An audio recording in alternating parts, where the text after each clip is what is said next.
Good morning বন্ধুরা, তোমরা সবাই কেমন আছো? আশা করি ভালো আছো। আমিও ভালো আছি। এই ঠান্ডার মধ্যে গুটি হয়ে বসে আছি, কিন্তু করার কিছু নেই। আজকে ওয়েদারটা খুবই খারাপ। তো আমি তো এতদিন ব্লগে আসিনি, কারণ আমার মন ইচ্ছে করছে যে একটু ব্লগে আসার, তো তোমাদের সাথে অনেক শেয়ার করার। তো আজকে আমি কী করি সবটাই তোমাদের সাথে শেয়ার করবো। তোমরা শুধু দেখতে থাকো আর পাশে থাকো। আর যারা নতুন এখনও ভিডিও দেখছো তারা একটা সাবস্ক্রাইব তো করেই দিবে, সেটা আমি জানি। তো তোমরা দেখতে থাকো।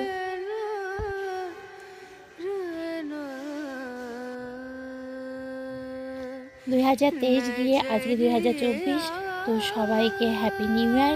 সবার দিনগুলো খুব ভালো কাটুক, সুখ দুঃখ নিয়ে সবার দিন খুব ভালো কাটুক, এটা আমি ভগবানের কাছে প্রার্থনা করি।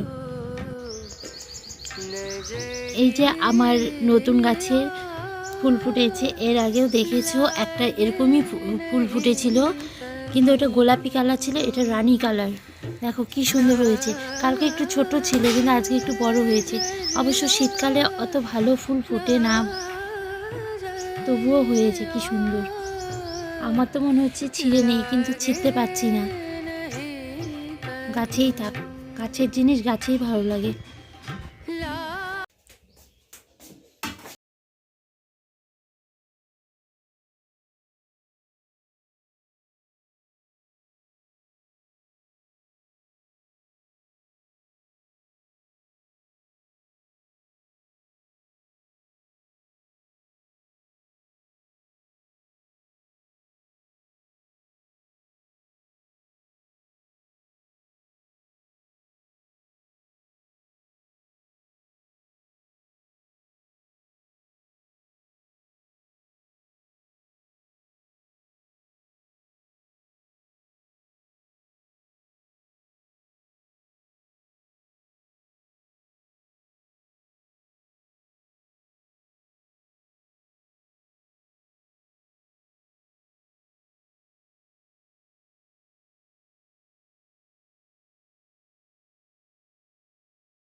আর দেখাতে ভুলে গেছি, এটা ফুলকপির তরকারি।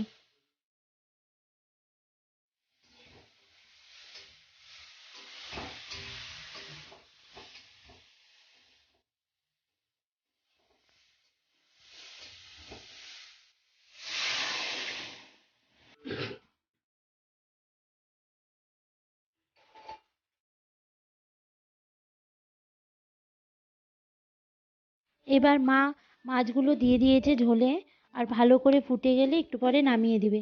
আর মাছ ভালো করে ফুটলে খুব সুন্দর ঝোলটা গন্ধ হয়।